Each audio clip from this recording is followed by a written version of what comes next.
नमस्कार, face to face Madhya Pradesh में आप सभी दर्शकों का स्वागत करता हूं। मैं राहुल सौमित्र। केंद्र सरकार ने पॉपुलर फ्रंट ऑफ इंडिया और उसके 8 सहयोगियों को 5 साल के लिए बैन कर दिया है। यह प्रतिबंध यूएपी के तहत लगाया गया है, लेकिन पीएफआई के बैन होने पर विपक्ष इतना बेचैन क्यों हो गया है, क्यों सवाल खड़े कर रहा है? सवाल यह भी है कि जब मामला नेशनल सिक्योरिटी से जुड़ा हुआ है तो बैन पर इतना तर्क क्यों हो रहा है देश में? सीधा सीधा बोले तो देश विरोधियों पर बैन तो हंगामा क्यों? इसे विपक्ष चुनाव से जोड़कर क्यों देख रहा है? इन्हीं बयानों के बाद आज हम इस निष्कर्ष पर आए हैं कि बैन का ब्रह्मास्त्र विपक्ष के पास अब कौन सा अस्त्र। हमारे साथ आज की बहस में हिस्सा लेने के लिए, प्रतिभाग करने के लिए 3 खास मेहमान हैं। अवनीश बुंदेला जी हैं, कांग्रेस के प्रवक्ता है, बहुत स्वागत है। धैर्यवर्धन जी हैं, भारतीय जनता पार्टी के प्रवक्ता है, आपका भी बहुत स्वागत। और दिनेश गुप्ता जी हैं, वरिष्ठ पत्रकार के तौर पर आपका भी बहुत स्वागत है। एक रिपोर्ट देखते हैं, इन तीनों मेहमानों को भी दिखाते हैं और अपने दर्शकों को भी दिखाते हैं, उसके बाद बहस की शुरुआत करते हैं।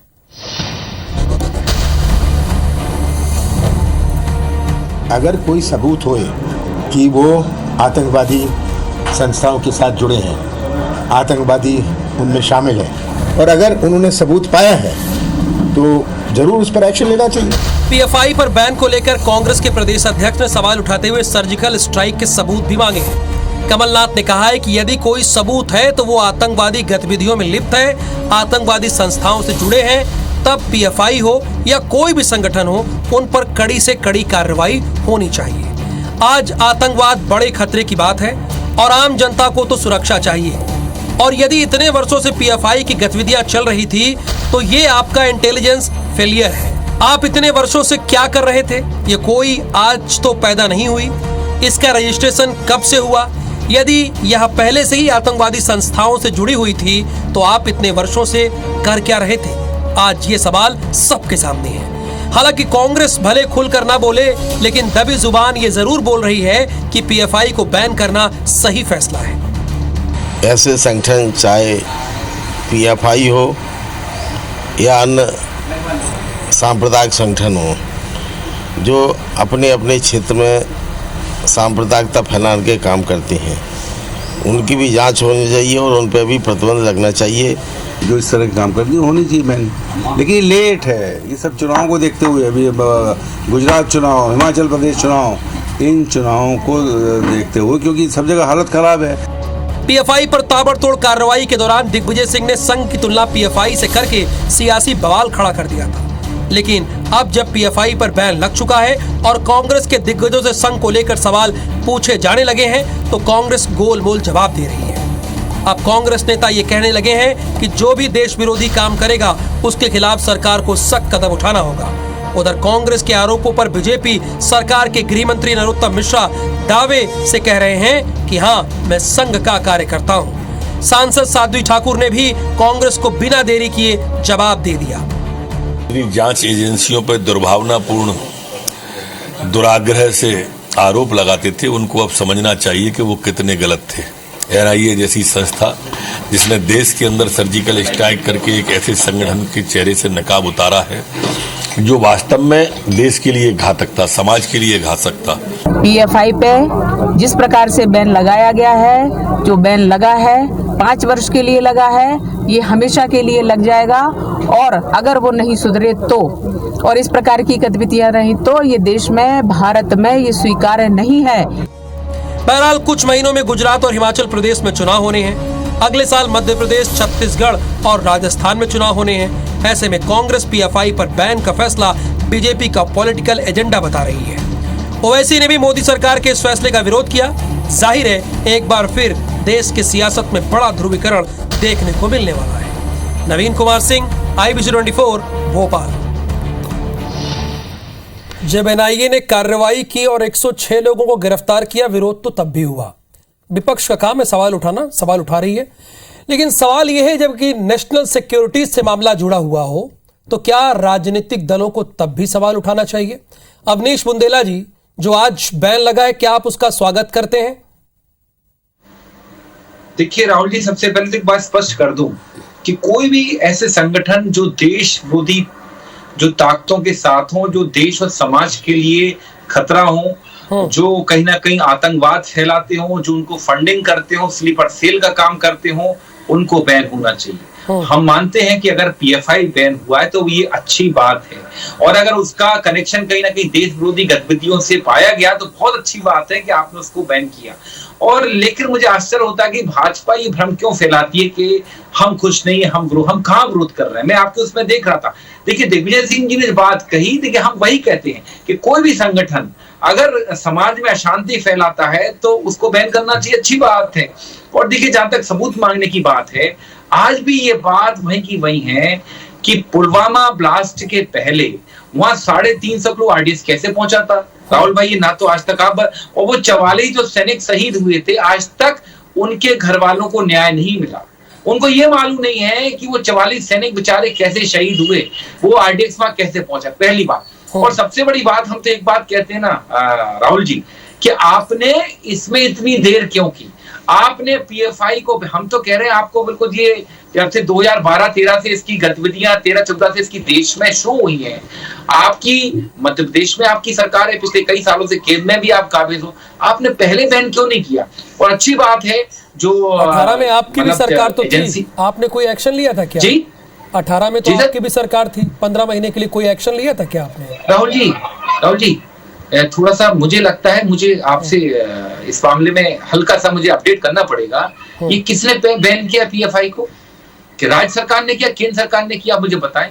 ये केंद्रीय एजेंसियों का काम है। 2018 में केंद्र में कौन प्रधानमंत्री? तो आप मध्य प्रदेश सरकार को बीच में ला रहे हैं, वही तो सवाल है। नहीं, केंद्रीय एजेंसियों का काम है, मैं वही आपको समझाना चाह रहा था सर। मुझे आश्चर्य है राहुल जी कि आप अगर इस तरह का सवाल करेंगे राहुल जी तो मुझे जवाब देना पड़ेगा। 2018 में हमारी सरकार थी यहाँ पिछले कुछ समय 15 महीने के लिए, और बड़ा आश्चर्य होता है कि सारी एजेंसियां उन 15 महीनों में क्या क्या काम करवाना चाहते थे आप हमसे। हमने सड़कें बनाई, हमने महाकाल मंदिर का जीर्णोद्धार किया, हमने किसानों का कर्जा माफ किया, हमने 100 रुपए में 100 यूनिट बिजली दी, हमने बहुत काम किया। लेकिन मुझे लगता है ठीक है, आपने अच्छा काम किया, बहुत काम किया, काबिज है राहुल जी, उनसे होना चाहिए। ठीक है, जो कार्रवाई हुई है धैर्यवर्धन जी, वो ठीक है, कांग्रेस उसका समर्थन कर रही है, फंडिंग कर रहे थे क्या आप इनको? लेकिन देर से हुई, देर से हुई है कहना है। 1 मिनट अवनीश जी, बात हो गई आपकी, आपके ही साथ जुड़े हुए धैर्यवर्धन जी, उनसे भी तो जवाब मिले। आपसे आग्रह करता हूँ राहुल जी, थोड़ा सवाल उनसे भी हो जाए। ठीक है अडानी,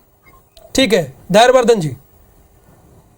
राहुल जी, एक जन सामान्य में प्रचलित कहावत है कि बकरी की जान चली गई और मुल्ला जी बोले कि नमक कम था। अब जिनको मीन मेख निकालने की आदत है, कमी निकालने की आदत है, तो हर कार्रवाई को कटघरे में खड़ा करेंगे, हर कार्रवाई पर कोई ना कोई कालिख लगाने का प्रयास करेंगे। किंतु परंतु अगर मगर यदि ये कांग्रेस की आदत में है। आप ये देखिए, हम कैसे बोल सकते हैं कि आजादी के बाद जब धर्म के आधार पर देश 2 हिस्सों में बंट गया था, भारत और पाकिस्तान, इसके बावजूद भी यहाँ दंगे होते रहे, और छोटे मोटे दंगे नहीं होते थे। भागलपुर का दंगा हो, ऐसे तमाम सारे दंगे आज पूरे हिंदुस्तान में जो लोग उस जमाने को याद करके वो शहर उठते। क्या गुजरात, क्या दूसरे राज्य जहाँ हर साल दंगा ना होता था? मध्य प्रदेश में भी तमाम ऐसे स्थान थे जहां पर गुंडाई होती थी, वहां पर भी नेस्तनाबूद किया, तो हमने किया है। ये यदि इस प्रकार के दंगे बंद हुए देश में, तो भारतीय जनता पार्टी की सरकार आने के बाद हुआ ये सब। सिमी को प्रतिबंधित किया तो हमने किया। भोपाल जेल तोड़ करके उग्रवादी भाग रहे थे, उनको ऊपर पहुंचा, ठिकाने लगा दिया, हमेशा हमेशा के लिए उनको इस भारत की धरती से, दुनिया से विदा कर दिया। उस समय भी हमारी सरकार थी कि हमारे जाबाज पुलिस के ऑफिसर्स और जवानों ने इस कार्रवाई को अंजाम दिया। तो पूरा देश जानता है कि जहां जहां पर भी ऐसे तत्वों की पड़ताल होती है कि जो देश विरोधी कार्रवाइयों को अंजाम दे रहे हैं, हम बिना किसी धर्म और संप्रदाय के आधार पर ईमानदारी के साथ सख्त कार्रवाई करते हैं। ये हमारी सरकार के समय होता है। अब जांच एजेंसियां यदि कोई एक्शन ले रही है, उनको इस प्रकार के कोई इनपुट्स मिल रहे हैं, कोई गतिविधियां उन्हें मिली है, तो इस पर क्या है, किंतु परंतु की क्या जरूरत है? एक लाइन में सीधे सीधे भी स्वागत कर सकते थे। ठीक है, सीधे सीधे अवनीश बुंदेला जी आप स्वागत कर सकते थे। ये धैर्यवर्धन जी कह रहे हैं कि जो राष्ट्रीय जांच एजेंसियां होती हैं वो कार्य करती रहती है, जब उनके पास इनपुट होता है तभी कार्रवाई करती हैं। लेकिन आपको क्यों लग रहा है कि चुनाव है इसलिए ऐसा हो रहा है? राहुल जी, राहुल जी मुझे आप बताएं, हमने कहा ना कि हम इस निर्णय का स्वागत करते हैं, आपने बैन लगा लिया, लेकिन आपने देर कर दी पहली चीज। और हम ये कहते हैं कि जब आपने खुद जिन पर आतंकवादी विरोधी, जिन पर देश विरोधी, जिन पर आरोप है, प्रज्ञा ठाकुर जैसे लोगों को आपने सांसद बना के रखा है। मैं नहीं कह रहा हूं, खुद प्रधानमंत्री कह चुके कि मैं इनको कभी मन से माफ नहीं कर पाऊंगा। इसके ऊपर क्या आप प्रतिबंध लगाएंगे? क्या प्रधानमंत्री जी, आपकी एजेंसियां क्या प्रज्ञा ठाकुर के ऊपर प्रतिबंध लगाएं? इस बात का जवाब दें। आश्चर्य होता है कि जिस मंत्री का बेटा वर्तमान में जेल में है, वो मंत्री आज भी आपके यहाँ टैनी मिश्रा मंत्री है। याद करें, पवन बंसल के भांजे पर, दूर के भांजे पर, दूर के इश्तिहार पर आरोप लगाता, हमने रेल मंत्री पद से उनका इस्तीफा यानी जो कार्रवाई हुई है, क्या अवनीश जी, जो कार्रवाई हुई है, मेरा आपसे सवाल है, उससे आप सहमत है, लेकिन और बैन चाहते हैं आप, और बैन चाहते हैं। सवाल है कि सवाल है, दिनेश गुप्ता जी भी हमारे साथ हैं। दिनेश गुप्ता जी हमारे साथ है, वरिष्ठ पत्रकार है, वो आप लोगों की बात बहुत ध्यान से सुन रहे थे। अवनीश जी उनकी बात भी सुन रहे हैं। अवनीश जी, दिनेश गुप्ता जी हैं, वरिष्ठ पत्रकार है, उनकी बात भी सुन लेते हैं। दिनेश जी, जब एनआईए कोई काम करती है, छापे मारती है, लोगों को गिरफ्तार करती है, तब सवाल उठता है कि बैन क्यों नहीं। जब बैन लग जाता है तो सवाल उठता है कि इतना लेट क्यों। जब मामला नेशनल सिक्योरिटी से जुड़ा हो तो क्या तर्क वितर्क कुतर्क होना चाहिए? बिल्कुल नहीं होना चाहिए राहुल जी। देखिए, किसी भी संगठन को प्रतिबंधित करना ये कोई ऐसा काम नहीं होता कि आपने जो है बिना किसी साक्ष्यों के, बिना किसी ठोस आधार के आप किसी को प्रतिबंधित कर दें। अन्यथा आपको आगे जो है कोर्ट में भी तो कहीं ना कहीं आपको अपना दावा मजबूत रखना है ना। आपके पास जब साक्ष्य नहीं होंगे तो फिर आप प्रतिबंधित भी नहीं कर सकते हैं। यदि एनआईए दिल्ली के दंगे के बाद से लगातार, आप देखिए कि पीएफआई का नाम आ रहा था, जयपुर जब राजस्थान में घटना हुई तब भी पीएफआई का नाम आया, और केरल में तो पहले से ही वो प्रतिबंधित था, कोई उसमें जो है ये तो है नहीं। उन्होंने तो अपने यहाँ जब गतिविधियाँ पाई थी तो उन्होंने प्रतिबंधित कर दिया था, और पीएफआई ने उसके बाद अपना हेडक्वार्टर भी शिफ्ट किया था। और पीएफआई और सिमी का जो कनेक्शन है वो कई बार चर्चाओं में रहा है, लेकिन साक्ष्य आपको चाहिए। यदि आप देशद्रोही गतिविधियां चला रहे हैं या देश में आतंकवादी गतिविधियों को आप बढ़ावा दे रहे हैं या उनके लिए आप कोई साजिश रच रहे हैं, तो किसी भी एजेंसी को, यदि स्टेट पुलिस भी ये करती है तो उसे भी साक्ष्यों की आवश्यकता होती है। आप देखिए ना कि सिमी को प्रतिबंधित करने का फैसला जब लिया गया था तो बहुत लंबा चला, कई कोर्ट में ये मामला गया, फिर काफी लंबे समय बाद इसको जो है वो प्रतिबंधित रहा, और फाइनली गवर्नमेंट का जो डिसीजन था उसको कोर्ट ने उस पर मोहर लगा दी। तो ये एक सामान्य प्रक्रिया नहीं होती कि आपने एक जो है कह दिया कि कल से ये प्रतिबंधित होगा। मुझे लगता है कि जो कार्रवाई सरकार को करनी थी उसके लिए जो समय की सही कह रहे हैं दिनेश जी, आप बिल्कुल ठीक कह रहे हैं कि एक प्रोसेस होता है। जब तक साक्ष्य होगा नहीं तो अवनीश जी कैसे कोई कार्रवाई कर देगा? जब साक्ष्य हुआ तो बैन किया गया, अब बैन हुआ तब भी आपका सवाल है कि लेट है, लतीफ है, चुनाव को देखते हुआ है। कांग्रेस के प्रवक्ता का स्टेटमेंट है सर। राहुल जी, एक आप जिम्मेदार पत्रकार हैं, मेरा निवेदन है, एंकर हैं आप, मैं बहुत सम्मान करता हूं। मैं भी आपका बहुत सम्मान करता हूं। या तो हो सकता है शायद ऑडियो का प्रॉब्लम। मैंने सबसे पहली मेरी लाइन थी कि हम बैन करने का स्वागत करते हैं, लेकिन मैंने बस इतना कहा कि इतनी देरी क्यों। और जो आप सबूतों की बात करते हैं, आज की तारीख में ईडी सीबीआई जो किसी के दरवाजे पहुंच जाता है बिना सबूतों के, खासकर उसके जो उनके विचारों से भिन्नता रखता, उसमें आप इतना दोनों में अंतर क्यों रखते हो? और दूसरी बात, क्या आपने, यानी देरी पर सवाल है ना, देरी पर सवाल है। धैर्यवर्धन जी वही बात, हालांकि दिनेश जी ने बता दिया है, दिनेश जी बता दिया, अवनीश जी दिनेश जी ने बता दिया, लेकिन धैर्यवर्धन जी से लेते हैं। देखिए, स्वागत कर रहे हैं धैर्यवर्धन जी, लेकिन लेट लतीफी पर सवाल है। नहीं, देरी पर सवाल नहीं है, ये कुछ और इनका दिमागी बवाल है। दरअसल मैंने बताया ना कि आतंकवादी या देश विरोधी जो घटनाक्रम में समाज को बांटने वाले जो तत्व हैं, उनके खिलाफ कोई एक्शन हुआ है तो उसको कम्युनल रूप देना चाहती कांग्रेस। सीधे सीधे तो कह नहीं पा रही है कि सबके सब मुसलमान है, मुसलमानों को आपने क्यों पकड़ा?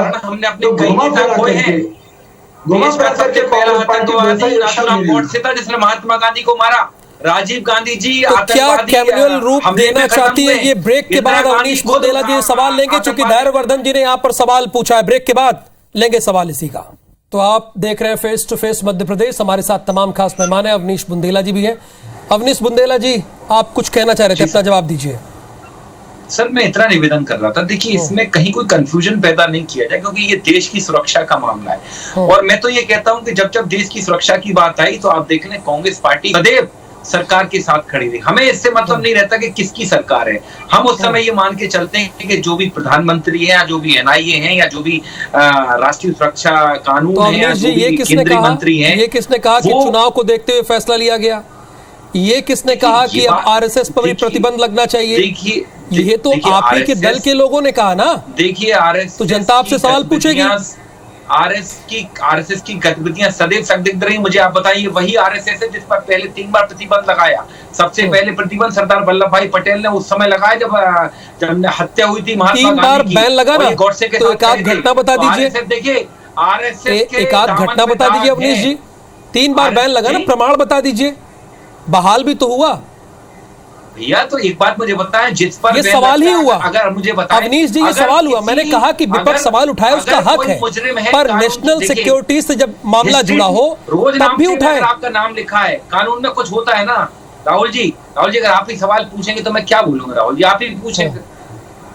राहुल जी, अगर किसी व्यक्ति का, किसी मुजरिम का थाने में नाम लिखा जाता है, रोज नाम जो होता देखिए, सवाल मैं वही पूछ रहा हूँ जनता की तरफ से। कमलनाथ जी ने भी तो सवाल पूछे ना, प्रश्न उन्होंने भी पूछा, सबूत मांगे।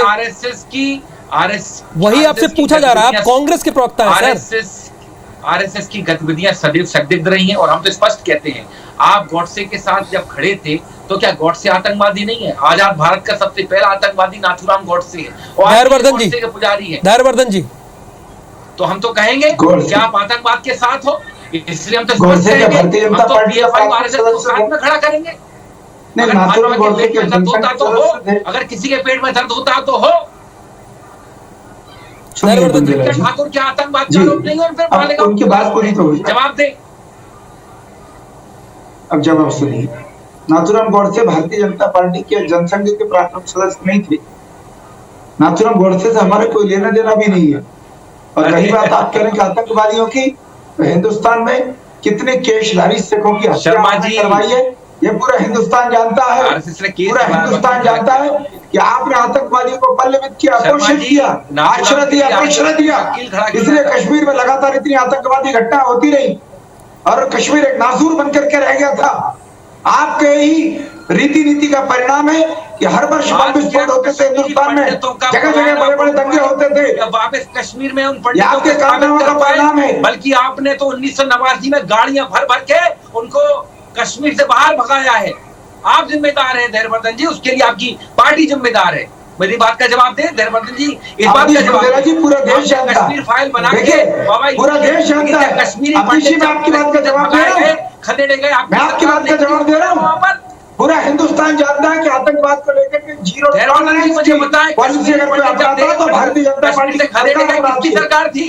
केंद्र में कौन था? मैं आपकी बात का जवाब देता हूं, सुनिए ना। और महबूबा मुफ्ती के साथ सरकार किसने बनाई कश्मीर में? सुनिए तो आप सुनिए। बनाई आपने बनाई अभी। अरे सुनिए तो, हमने तो महबूबा के साथ सरकार बनाई, हमने महबूबा के साथ सरकार बनाई। शर्मा जी हमेशा हमेशा के लिए इस बात का जवाब दे, महबूबा के साथ किसने? चलिए, पक्ष विपक्ष का ये वाद विवाद तो चलता रहेगा, लेकिन हमारे साथ एक वरिष्ठ पत्रकार भी हैं दिनेश जी।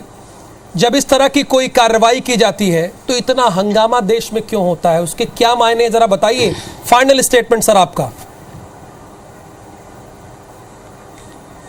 देखिए, ये बहुत स्वाभाविक सा ये मानना चाहिए किसी भी जब इस तरह की कार्रवाई होती है, क्योंकि जब हमने देखा था ना कि जब सर्जिकल स्ट्राइक का मामला आया था तो तब भी सवाल खड़े किए थे कांग्रेस पार्टी ने, क्योंकि ये जिस तरह का एक उनका जिस तरह का पार्टी का जो एजेंडा है या जिस तरह की उनकी जो रणनीति रहती है वो कहीं ना कहीं सरकार को कटघरे में खड़े करने की होती है। देखिए, ये जो पीएफआई का बैन है, इसको आप देखिए कि उनका जो इनपुट था इंटेलिजेंस का, वो प्राइम मिनिस्टर को लेकर था कि पीएफआई प्राइम मिनिस्टर को टारगेट कर रहा है। और जब इस तरह का इनपुट होगा तो निश्चित तौर पर कोई भी सरकार होगी तो आप ये सोचिए कि बड़ा सीरियस एफर्ट इस देश में हो रहा था, उसको रोकना सरकार का काम था। और ऐसे संगठन कोई भी यदि इनपुट आप आज ये डिमांड कर रहे हैं कि सार्वजनिक कीजिए, तो अल्टीमेटली कोर्ट में सार्वजनिक होना है। सरकार को जो है कोर्ट में रिकॉर्ड पेश करना है कि क्या कारण थे कि उनको जो है हमने प्रतिबंधित किया है। तो मुझे लगता है कि ये वाद विवाद के विषय कुछ चीजें नहीं होना चाहिए, खासकर जो देश की सुरक्षा के मामले में है या आतंकी गतिविधियों के मामले में है। जब सीबी को बेल किया था पर ये वाद विवाद नहीं होना चाहिए। बिल्कुल, अगर देश की सुरक्षा के लिए कोई फैसला लिया गया तो वाद विवाद की गुंजाइश नहीं। ठीक है, विपक्ष है, सवाल करेगा, पर दूसरे मुद्दों पे कर सकता है। इन मामलों पे राजनीति ठीक नहीं है। धन्यवाद आप सभी का।